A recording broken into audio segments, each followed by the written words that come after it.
Clara woke each morning to the gentle timbre of Daniel's voice, his words weaving her name into a melody that felt like sunlight spilling across their Portland loft, a ritual that anchored her heart in the belief that she was his entire world. In their airy home, where ivy trailed from bookshelves and the aroma of fresh coffee mingled with the scent of Daniel's cedar cologne, he'd draw her close, his blue eyes locking onto hers with a tenderness that promised forever, whispering how she was his haven, his reason for every sunrise. Their life was a tapestry of quiet joys, shared hikes through Forest Park, where Daniel would lace his fingers with hers, laughter over spilled wine at their favorite bistro, or late nights sketching dreams of a countryside cabin they'd build together. Clara, a landscape architect whose designs transformed city parks into vibrant sanctuaries, poured her soul into their shared vision, trusting Daniel, a freelance photographer, to be her partner in every step, his encouragement a steady flame that lit her ambitions. She treasured the Polaroids he'd tuck into her work bag, candid shots of her smiling with handwritten notes like, "My forever muse," which she'd pinned to her office board, glancing at them when deadlines loomed. Yet, beneath this radiant surface, faint tremors of doubt had begun to stir, moments Clara brushed aside as fleeting clouds in their clear sky. Daniel's late-night editing sessions, his laptop screen tilted just out of view, or his vague answers about weekend shoots that stretched into dawn, planted a quiet unease in her chest. She'd notice him pocket his phone with a swiftness that felt rehearsed, his smile a touch too bright when she asked about his clients. But love, she told herself, was built on faith. And faith meant silencing those whispers of suspicion. Clara clung to the memory of their second anniversary, when Daniel had led her to a hidden meadow at dusk, his camera capturing her laughter as he knelt, not to propose again, but to gift her a locket engraved with their initials, his voice breaking, as he vowed to fill their lives with moments like this. That night, under a canopy of stars, she felt untouchable, certain their bond could withstand any storm, her heart so entwined with his that she couldn't imagine a fracture. But doubt, like a slow tide, had begun to erode her certainty, fed by Daniel's offhand comments about their savings, his reluctance to discuss their joint account, or the way he'd changed the subject when she mentioned their cabin plans. Clara, ever the dreamer, buried these moments, convincing herself they were just the natural rhythms of a marriage, not harbingers of a deeper rift. She didn't see it then, but Daniel's devotion, once her sanctuary, was becoming a carefully woven illusion, one that cloaked a truth she wasn't prepared to face. Her heart, so full of him, couldn't yet grasp the betrayal simmering beneath. His warmth, waiting to unravel the life she thought was theirs. Each evening as she curled into his arms, the loft's soft lighting casting a glow over their shared dreams, Clara believed in their love, unaware that the man she trusted most was already charting a path that would challenge her strength in ways she never imagined. Her sketches of parks and gardens pinned to the walls were a testament to her ability to create beauty from chaos, but soon she'd need that same resilience to rebuild herself from the ashes of Daniel's deception. The loft, with its exposed beams and cozy throws, felt like a cocoon, but it was also a stage where Daniel played his part, his every gesture a step in a dance Clara didn't yet know she was part of. She moved through their days with a lightness born of trust, her laughter echoing off the walls, oblivious to the shadows gathering in the corners, the secrets Daniel guarded with a smile that no longer reached his eyes. Clara's sleep shattered. At 3:12 a.m., her hand instinctively reaching for Daniel only to graze cold sheets, the emptiness in their Portland loft a jolt that snapped her awake, her heart thudding with a vague dread she couldn't place. The loft's familiar hum, the soft creak of wooden beams, the distant patter of rain on the skylight, felt oppressive, charged with a silence that pressed against her chest, urging her to listen closer. She sat up, her auburn hair falling across her shoulders, telling herself Daniel was likely editing photos in his corner nook or sipping tea in the kitchen, but the quiet held a weight that made her skin prickle. Then she heard it, A low, measured murmur from the living room, Daniel's voice taut and secretive, slicing through the stillness like a wire pulled tight. Clara's breath hitched, her bare feet meeting the cool hardwood as she slid from bed, driven by a gnawing instinct that drowned out reason. Each step down the hall amplified her pulse, her cotton nightgown brushing her legs as she neared the sound, Daniel's words sharpening into a blade that pierced her core. She doesn't suspect a thing, and we need to keep it that way. Her knees trembled, and she braced herself against the wall, the loft spinning as the man she'd built her life around became a stranger in one whispered sentence. Who was he speaking to, and what was he hiding? The question burned, dragging up memories she'd buried, Daniel's evasive answers about late-night shoots, the way he'd tilt his laptop screen away, the unexplained charges on their credit card she'd dismissed as oversights. Now those moments crashed over her, a flood of doubt eroding the trust she'd held like a lifeline. She edged closer, the dim glow of Daniel's phone casting jagged shadows across the exposed brick, his voice dropping to a hiss. "It's nearly ready, just make sure it's clean." Clara's heart pounded so fiercely she feared it would betray her. Her mind screaming to burst in, to demand answers, but fear glued her feet to the floor, her body frozen while her thoughts spiraled. Was it an affair, a financial plot, something darker? The man who'd framed Polaroids of her laughter, who'd traced her designs with awe, was orchestrating a secret that thrived on her ignorance, and the betrayal carved a hollow in her chest she couldn't fill. She retreated to bed, her movements robotic, pulling the duvet over her as if it could shield her from the truth, her eyes stinging with unshed tears. Daniel slipped back minutes later, the mattress dipping under his weight, his even breathing a cruel mockery of the chaos tearing through her, each inhale a reminder of the facade he wore so effortlessly. Clara lay still, pretending to sleep, her mind replaying his words, each syllable a crack, each one a crack in the foundation of their life together. Morning came, and Daniel moved through their routine with practiced ease, brewing coffee, kissing. Her cheek, his love you a hollow echo that twisted the knife deeper. Clara watched him, noting the slight tension in his shoulders, the way his smile faltered when her gaze lingered too long, his eyes avoiding hers as he grabbed his camera bag. She gripped her mug, the ceramic warm against her palms, but it did. Nothing to thaw the ice in her veins, the dread pooling in her gut like a living thing. The loft, once her sanctuary, now felt like a stage. Daniel's affection a performance she could no longer trust. She waited until he left, the door clicking shut, then exhaled, her breath shaky, knowing she couldn't ignore this any longer. Clara needed answers, no matter how much they'd hurt, because the man she'd vowed to share her life with was hiding something that threatened to unravel everything they'd built.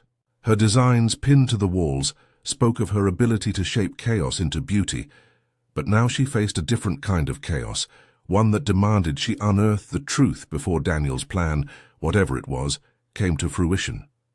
She stood, her resolve hardening, her fear giving way to a quiet fury, a determination to protect herself from the shadows he'd cast over their love. Clara's heart was a battlefield, torn between the love she'd nurtured for Daniel and the icy suspicion his whispered words had ignited. Her Portland loft now a maze of shadows, where every creak echoed the betrayal she could no longer deny. The sting of his late-night call, "She doesn't suspect a thing," looped in her mind, a relentless pulse urging her to act, to unravel the truth before it consumed her as she stood in the morning light, the scent of Daniel's coffee, lingering like a ghost of their past. She waited until he left for a shoot, his "see you tonight" a practiced lie that made her skin crawl, then moved with purpose, her hands trembling as she opened their joint banking app, her breath catching at the sight of transactions she didn't recognize. $250, $600, $400, small but steady withdrawals over months, funneled to an unknown account, none tied to their shared expenses. Her chest tightened, each number a betrayal, a confirmation that Daniel's secrecy was no fleeting lapse but a deliberate scheme, his charm a mask for something sinister. Clara's mind raced, recalling his vague excuses about equipment costs, His quick dismissal of her questions about their savings, moments she'd buried under trust, now resurfacing as evidence of his deceit. Driven by a mix of fear and fury, she searched his desk, her pulse hammering as she found an old phone tucked beneath papers, its screen lighting up with a text from Lila Morse. Transfer cleared. Push for the next phase. Clara's knees buckled and she sank onto the floor, the words blurring through tears.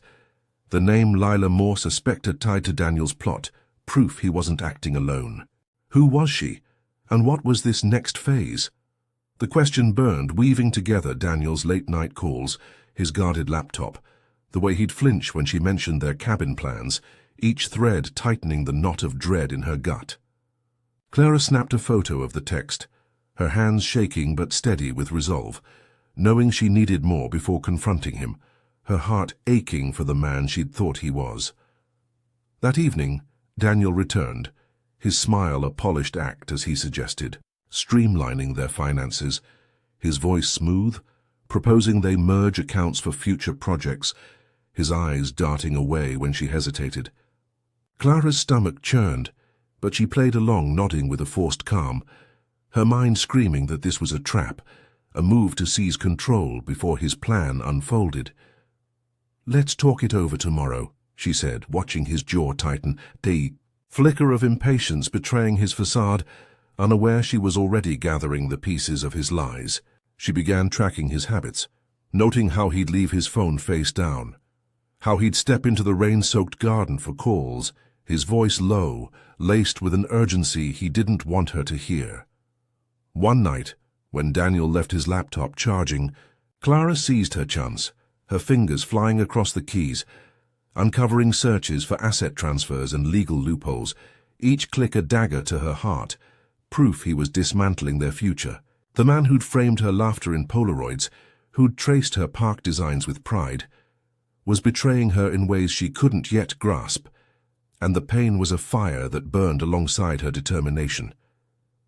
Clara's love for Daniel, once, her anchor, now felt like a weight, but her fear was giving way to a fierce clarity, a resolve to protect herself from the man she'd vowed to love forever. She lay awake, Daniel's steady breathing beside her, a cruel contrast to the storm. Within, her mind mapping her next steps, knowing she had to stay one move ahead. The loft's ivy-draped walls, once a symbol of growth, now felt like a cage. But Clara was no longer the dreamer who'd trusted blindly. She was a woman arming herself with evidence, her every action fueled by the betrayal that had shattered her heart, but not her spirit. Her designs pinned around her spoke of her ability to shape beauty from chaos, and now she'd need that same skill to navigate the chaos Daniel had sown, to uncover the full scope of his deception before it was too late. Clara's heart thrummed with a fierce resolve, the pain of Daniel's betrayal forging a strength she hadn't known she possessed. As she stood in their Portland loft, the morning rain streaking the skylight like tears for the love she'd lost. The evidence she'd uncovered, secret withdrawals, Lila Morse's cryptic text, Daniel's searches for asset transfers, had turned her trust to ash, but in its place burned a determination to shield herself from his scheme, her hands steady as she clutched her phone, ready to reclaim her life. She waited until Daniel left for a shoot, his back by dinner a hollow note that echoed in the loft's silence, then dialed Rachel, her law school friend, whose sharp mind and fierce loyalty were a beacon in the storm. "He's betraying me," Clara said, her voice trembling as she recounted the late-night call, the missing money and the chilling message about pushing the next phase, each word a step toward action, her fear hardening into purpose. Rachel's response was swift, her tone unwavering. "We need to lock down your assets today before he strikes." Clara exhaled, relief cutting through the dread, knowing this was her chance to outmaneuver the man who'd once been her world. They met that afternoon in Rachel's downtown office, the city's grey pulse a backdrop, as Clara signed documents creating a trust, transferring her savings, her landscape firm's profits, and the loft she'd bought with her own designs into, a fortress Daniel couldn't breach. Each signature felt like a reclaiming, a wall against his deceit, and Rachel's meticulous plan, detailing every legal safeguard, kindled a spark of hope in Clara's chest, though her heart still ached for the Polaroids now tainted by lies. Back home, Daniel's demeanor grew bolder, his suggestion to simplify their finances a blatant ploy, his voice smooth as he slid a contract across the kitchen island, claiming it would secure our dreams, his eyes avoiding hers when she paused.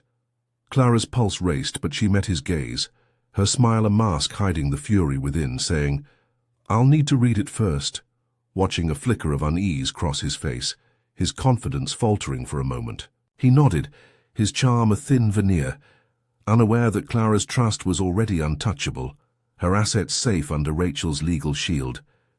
She stalled, asking pointed questions about the contract's terms, buying time while Rachel's team finalized.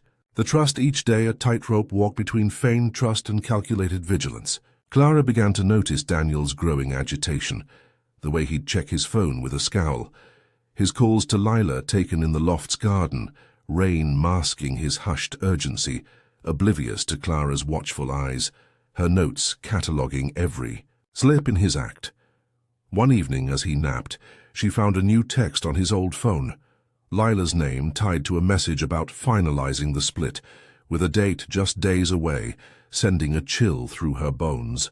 The betrayal cut deeper, but it sharpened her focus, her fear giving way to a steely determination to beat him at his own game. When Daniel pressed her to sign the contract, his tone edged with impatience, Clara was ready, her heart steady despite the ache of his deception. "I've been thinking," she said, her voice calm, deliberate, "and I've moved my accounts into a trust just to be cautious." The air grew thick, Daniel's eyes widening, his jaw clenching as the truth hit. He'd underestimated her, and the power had shifted. His smile wavered, a crack in his polished facade, and Clara felt a surge of triumph, though her chest tightened with the loss of the man she'd loved, now a stranger plotting her ruin. She held his stare, refusing to flinch, her strength born from the fire of his lies, knowing this was only the start of her fight. The loft's ivy-draped walls, once a symbol of their shared growth, now felt like a battlefield, but Clara was no longer the dreamer who'd trusted blindly. She was a woman armed with a plan, her every move fueled by the need to protect what was hers. Her park designs pinned around her spoke of her gift for shaping beauty from chaos, and now she'd use that gift to navigate Daniel's chaos, to turn his betrayal into her victory before his plan could close its grip. Clara's victory in securing her assets was a hard-won spark, but the embers of Daniel's betrayal flared into a storm, his desperation turning their Portland loft into a battleground where every silence crackled with the tension of his next move. The triumph of outmaneuvering him with Rachel's trust had emboldened Clara, yet her heart still bore the weight of his deceit, her resolve tested as Daniel's charm gave way to a predatory edge, his eyes glinting with a fury that promised retaliation.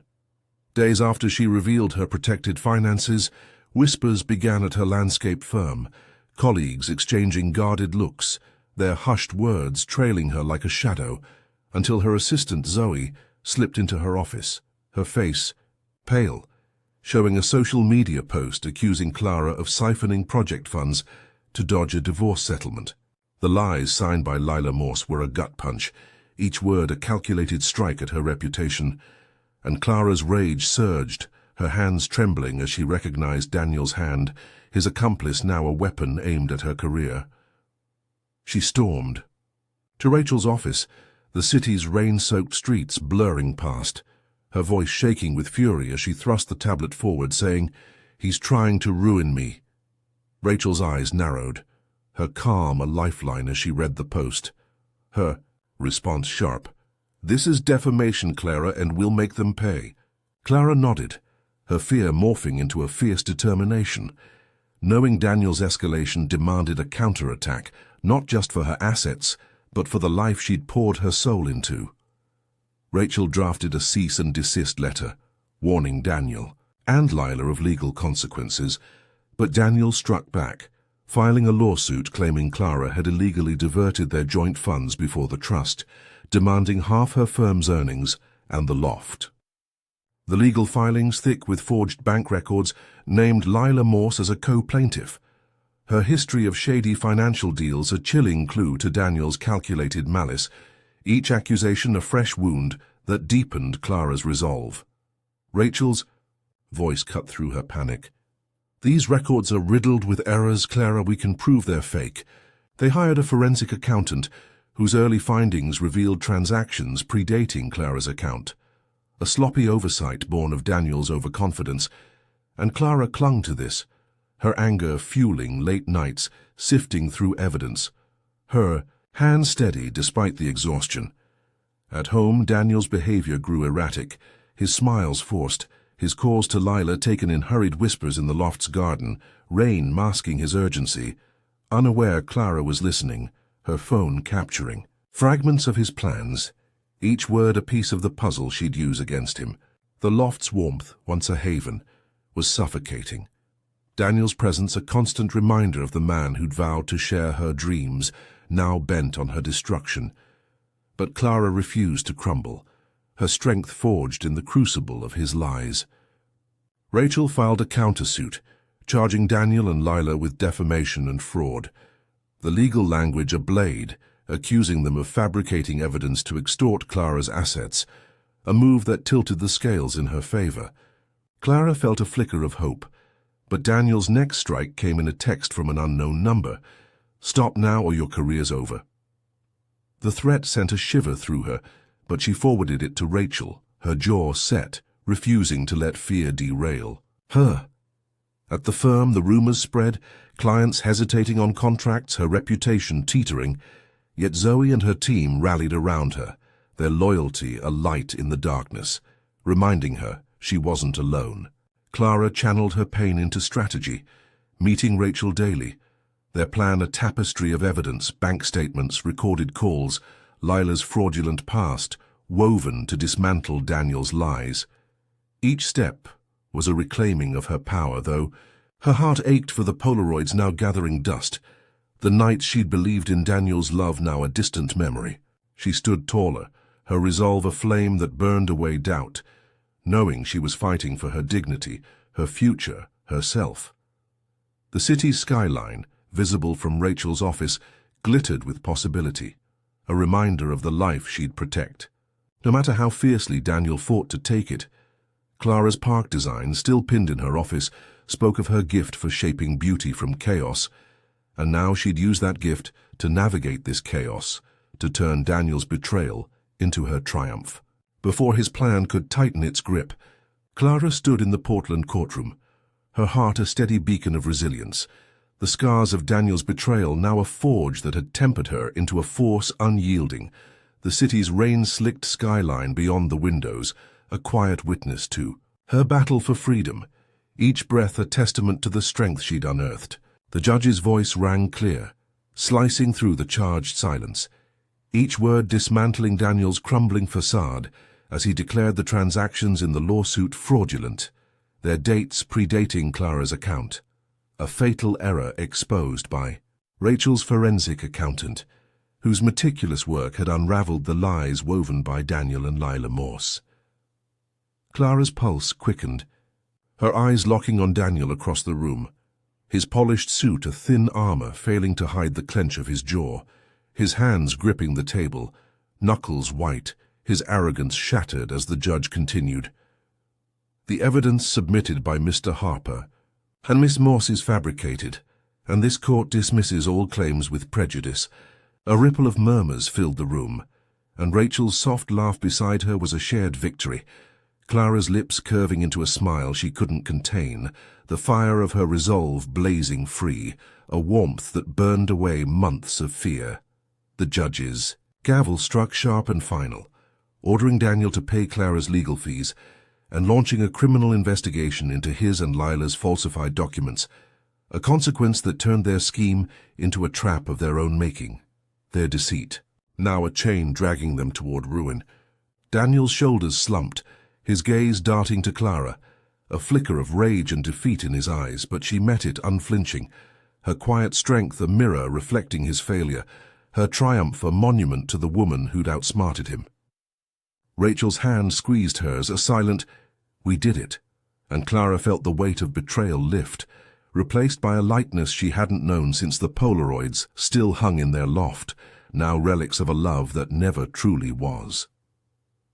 Outside the courthouse, Clara inhaled the crisp air, the city's pulse washing away the tension, each breath a reclamation of the life Daniel had tried to steal, the rain a cleansing force that mirrored her newfound clarity.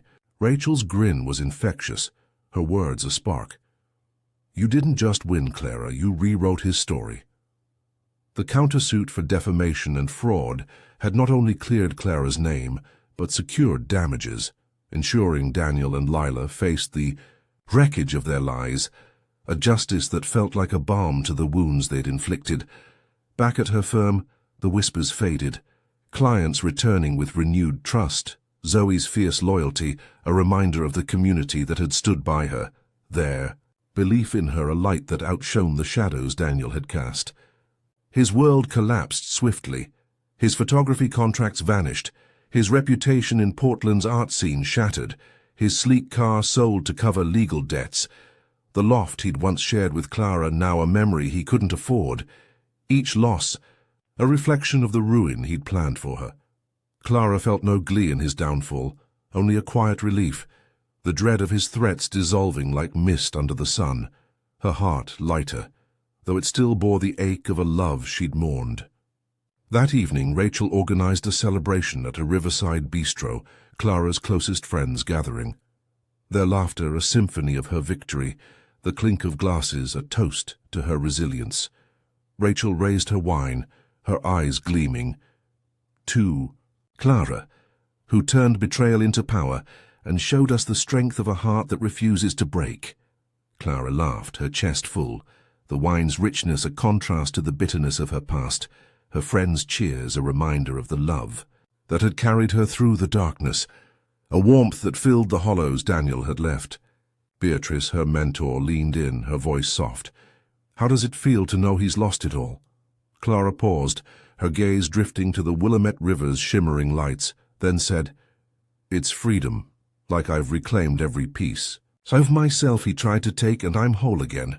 Her words thick with emotion, the truth of her journey settling deep within her. Later, walking alone along the waterfront, the October breeze sharp against her skin, Clara's boots clicked on the pavement, each step a declaration of her independence, the city's glow a canvas of possibility, a promise of a future she'd shape alone.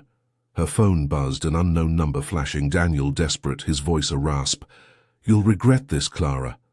She smirked, her heart unshaken, and blocked the number without hesitation, the act a final severing of his hold, a gesture of power that felt like wings unfurling. On her loft's balcony, the skyline stretched endlessly before her. The air, fresher, as if she'd shed a burden carried too long. The ivy-draped walls now a symbol of her growth, not his lies. Clara's story with Daniel was over, its final chapter written in her triumph, not just over his deceit but over the fear that had once defined her, a victory that was more than legal. It was the reclamation of her spirit, a testament to the resilience found in preparation and self-protection. She sipped her wine, the subtle bitterness a reminder of the pain that had forged her, but her eyes were on the horizon, a future she owned, where no one would ever wield power over her again. Her park designs, still pinned in her office, spoke of her gift for crafting beauty from chaos, and now she'd use that gift to rebuild herself, turning Daniel's chaos into her masterpiece. Clara's journey was a lesson carved in fire. Betrayal may wound, but it cannot break a woman who chooses to rise, who arms herself with strategy and strikes when the moment is right. The city's lights twinkled, each one a star in the constellation of her new beginning, a life where she was her own architect, her own light, her own strength.